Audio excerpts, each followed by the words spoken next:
Najmenej zločinov v uplynulom roku bolo v Skalici. Jednou z priorít mesta Skalica je sociálna práca. Pripravuje sa údržba komunikácií po zimnej sezóne.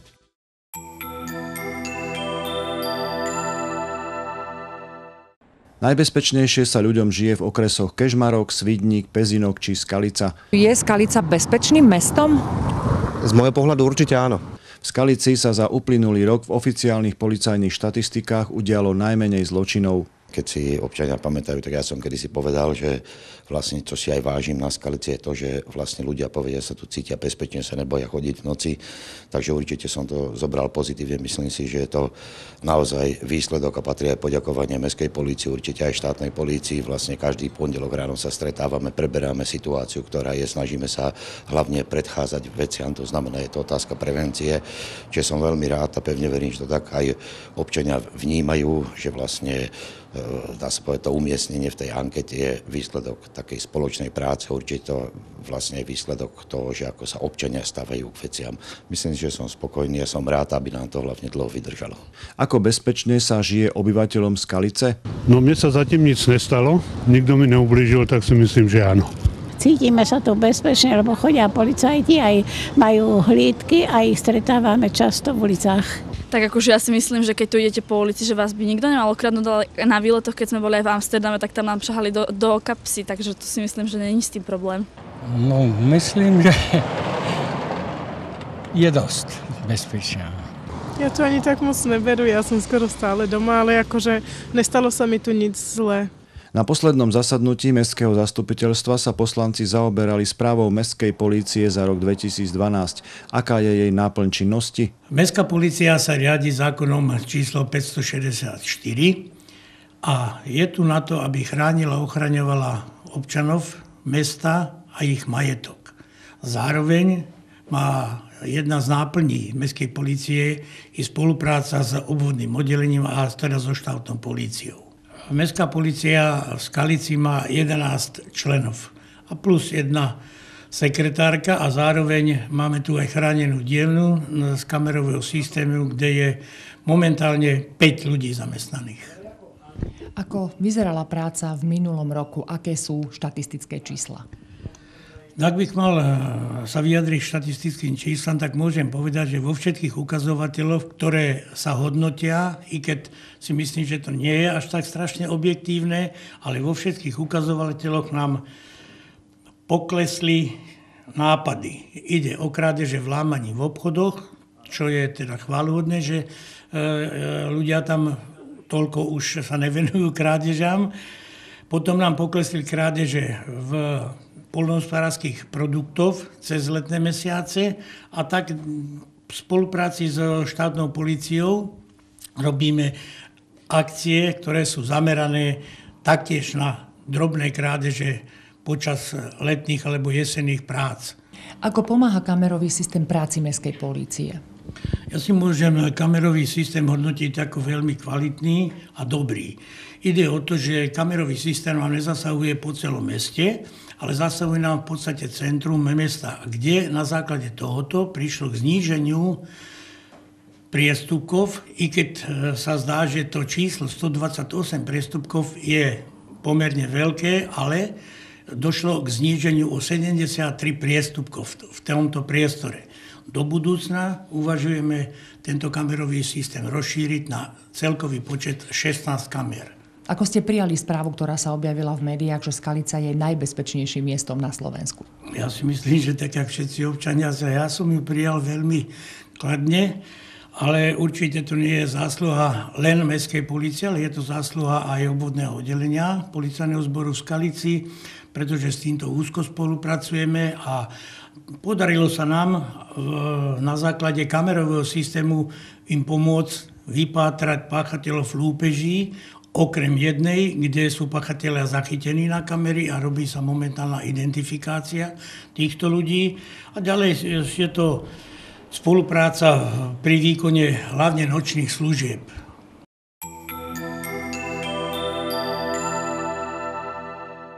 Pred niekoľkými dňami sme si pripomenuli Svetový deň sociálnej práce.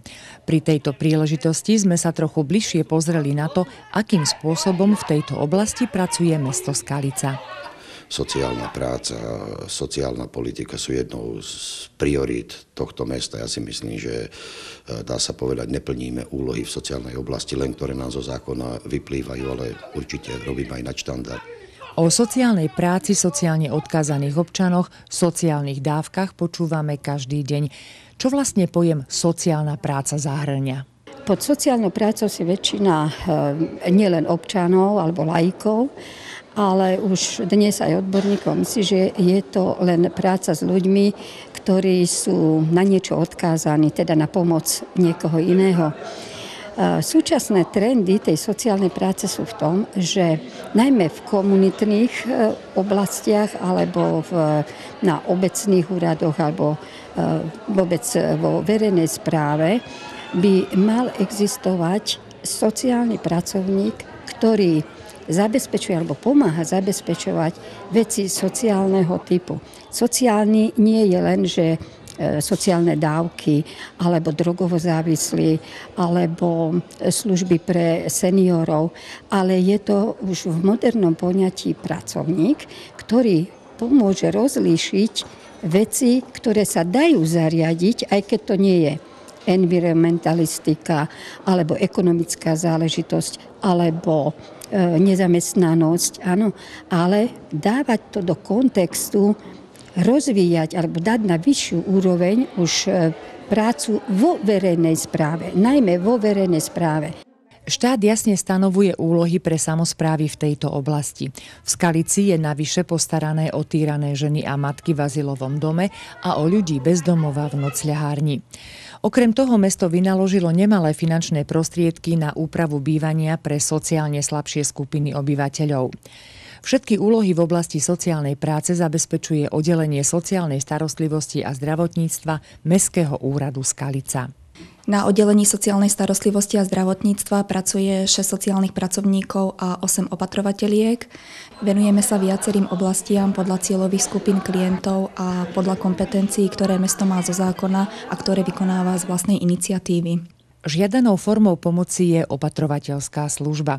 Mesto Skalica tento tradičný druh sociálnej služby, ktorá umožňuje klientom zotrvať v domácom prirodzenom prostredí, poskytuje na vysokej úrovni seniorom, ktorí potrebujú pomoc inej osoby.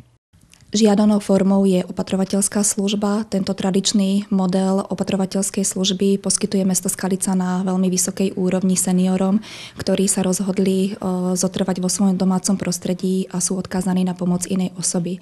Tí občania, ktorí sa rozhodli túto situáciu riešiť ústavnou formou v zariadení pre seniorov a spĺňajú podmienky, budú môcť byť v blízkej budúcnosti umiestnení v zariadení pre seniorov v Skalici, kde po rekonštrukcii novej prístavby vzniknú nové kapacity a voľné miesta. Okrem rekonštrukcie tohto zariadenia bolo významným rozhodnutím vybudovanie pavilónu pre ležiacich občanov, ktorý by mal byť otvorený v tomto roku.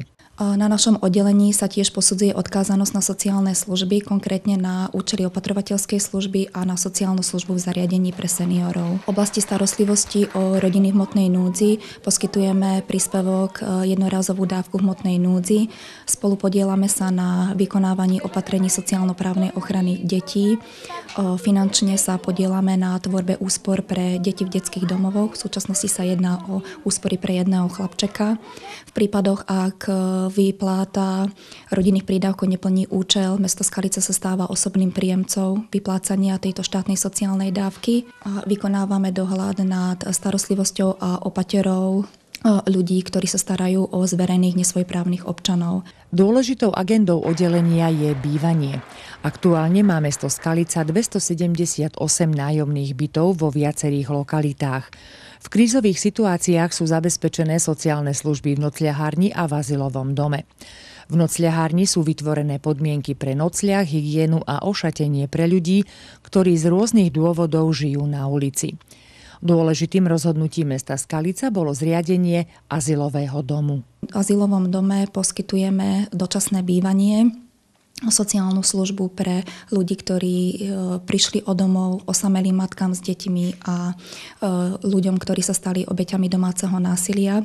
Klienti v azylovom dome v Skalici nájdú nielen strechu nad hlavou, ale pomáhame im pri obnove a úprave sociálnych a rodinných pomerov tak, aby sa dokázali neskôr postaviť na vlastné nohy. Pred 9 rokmi vzniklo Mestské centrum sociálnych služieb v starobilej budove Štýbora. Vytvorené tu boli priestory pre 10 organizácií seniorov a zdravotne postihnutých občanov.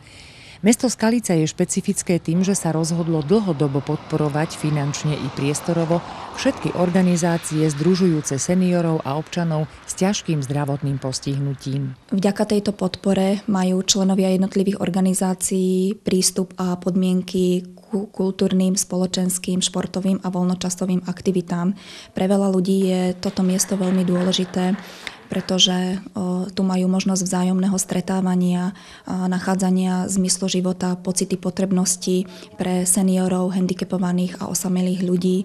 Tu na Štýbori v budove, ktorá historicky slúžila na zdravotno-sociálne účely a v podstate túto funkciu vykonáva až dodnes. Pravidelným činnostiam sociálneho oddelenia patrí organizácia Dni zdravia, Mestský letný tábor Lienka pre deti zo sociálne slabých rodín, prijatie jubilantov, podujatia pri príležitosti Mesiaca úcty k starším, organizácia divadelných predstavení v Bratislave a teraz novinka od marca zvýhodnené filmové predstavenia v Skalickom Maxe. Sociálna práca nie je len poskytovanie služieb a príspevkov, ale je najmä o priamom kontakte a komunikácii s ľuďmi. Pre nás sociálnych pracovníkov je veľmi dôležité stretávať sa s klientmi nielen za úradníckym stolom, ale aj v teréne, v ich domácnostiach, na ich spoločných podujatiach, kde máme priestor a veľmi citlivo vnímať a počúvať ich potreby a problémy. Súčasťou sociálneho systému v Skalici sú aj organizácie, ktoré nie sú v zriaďovateľskej pôsobnosti mesta. Sú to detský domov, domov sociálnych služieb pre mentálne postihnuté deti a dospelých Zelený dom, chránená dielňa Mikádo a Úrad práce, sociálnych vecí a rodiny Senica, pracovisko Skalica. A nesmieme zabudnúť, že v Skalici pôsobí Vysoká škola zdravotníctva a sociálnej práce svätej Alžbety, Ústav doktora Pavla Blahu, pre ktorú mesto Skalica zabezpečuje odbornú prax pre študentov v odbore sociálna práca.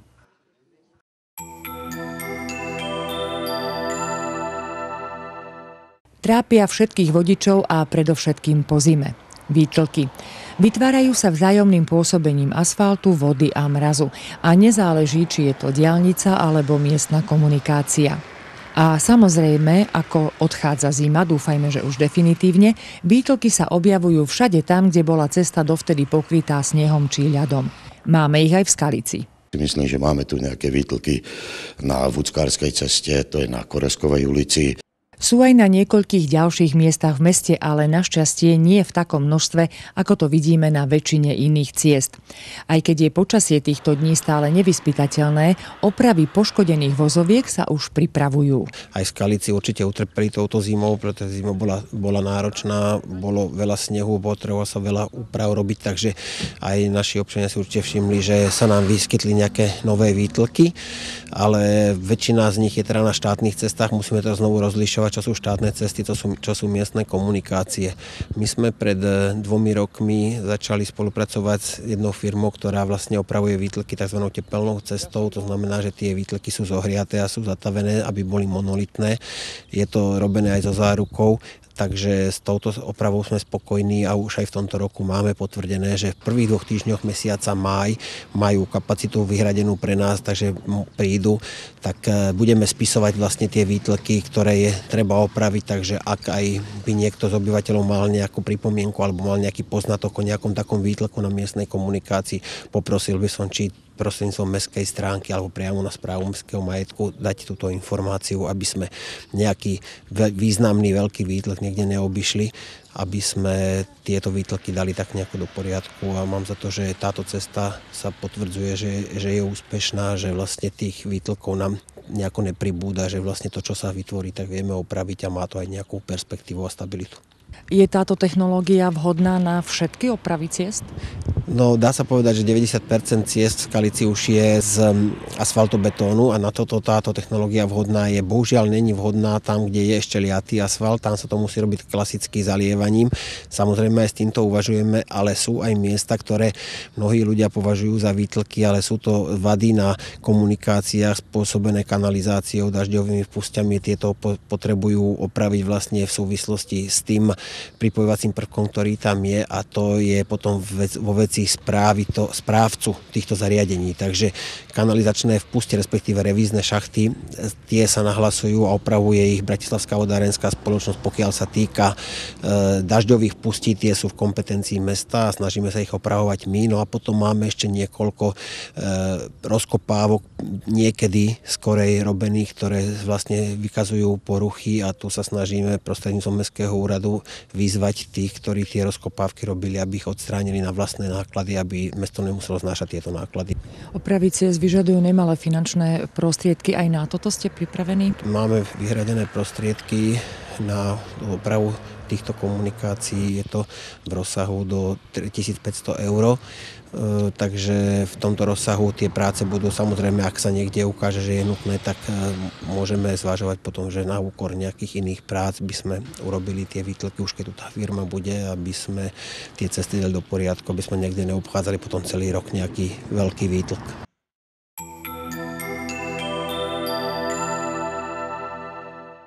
Po roku je tu opäť obdobie, kedy Liga proti rakovine pripravuje tradičné aprílové podujatie Deň narcisov. Musíme si objednať materiál z Bratislavy, z Ligy proti rakovine. Prídu nám pokladničky, ktoré budú mať naši dobrovoľníci. Prídu v rozloženom stave, takže musíme všetky pokladničky poskladať. Pre našu oblasť je to 42 pokladničiek. Potom musíme k tomu pripraviť dobrovoľníkov, čiže musíme si sadnúť spolu so školami, ktoré nám poskytujú dobrovoľníkov s radou študentov. Musíme ich vybrať tak, aby v každej skupinke pri jednej pokladničke bol najmenej jeden dospelý, ktorý zodpovedá za to, že všetko teda prebehne v poriadku. A po skončení zbierky, ktorá bude v tomto roku 12. apríla, prinesie pokladničku na určené miesto, kde sa stretne komisia, ktorá spočíta výnos z jednotlivých pokladničiek a peniaze uloží do banky, odkiaľ sa pošlú na Ligu proti rakovine do Bratislavy. Tam potom zasadá generálna rada Ligy proti rakovine, ktorá rozhoduje o tom, ako budú peniaze použité. Spomínali ste viac ako 40 pokladničiek. Kde všade budú toho 12. apríla? Najviac zase bude v Skalici tradične. Stabilné miesta budú v Bile, v Tesku, v Maxe, v Jednote na Potočnej ulici, na parkovisku Lidl.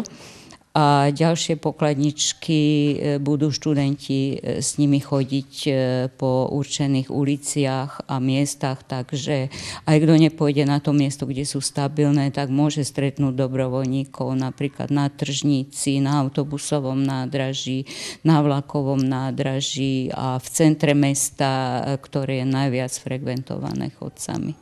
Okrem Skalice budú pokladničky v Holíči, v Gbeloch, v Uníne, v Mokrom Háji, v Kátove, vo Vrádišti, v Prietržke a v Kopčanoch. Máte problém so získavaním dobrovoľníkov na túto aktivitu? Myslím, že nemáme, že školy poskytujú dobrovoľníkov bez problémov a myslím, že študenti radi chodia na túto akciu. Ako budú v tomto roku dobrovoľníci označení? Budú označení takýmto príveskom, že tradične, kde je zase kvet narcisu, je tam číslo dobrovoľníka a budú to mať zavesené na krku. Liga proti rakovine robí finančnú zbierku jeden jediný deň v roku. To je na ten deň narcisov.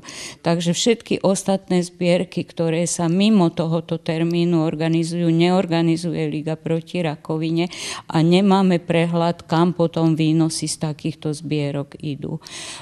O našej aktivite a o tom, koľko sme vybrali a kam sme dali, vždy informujeme vo výročnej správe.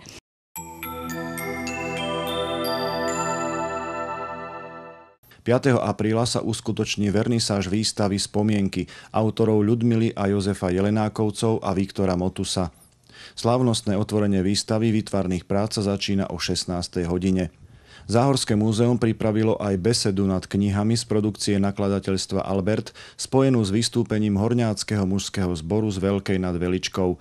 Podujatie sa uskutoční 12. apríla o 18. hodine v priestoroch koncertnej siene františkánskeho kláštora. Strážca divočiny. To je ústredný názov besedy, ktorá sa uskutoční 10. apríla v Mestskej knižnici. Andrej Popovič, profesionálny sprievodca, návštevníkom porozpráva zážitky a skúsenosti nielen o medveďoch. Začiatok podujatia je o 16. hodine 30. minúte. Pozývame vás na pietný akt kladenia vencov pri príležitosti 68. výročia oslobodenia mesta Skalica. Uskutoční sa 11. apríla v Parku Oslobodenia pri základnej škole Malého. Podujatie sa začína o 11. hodine.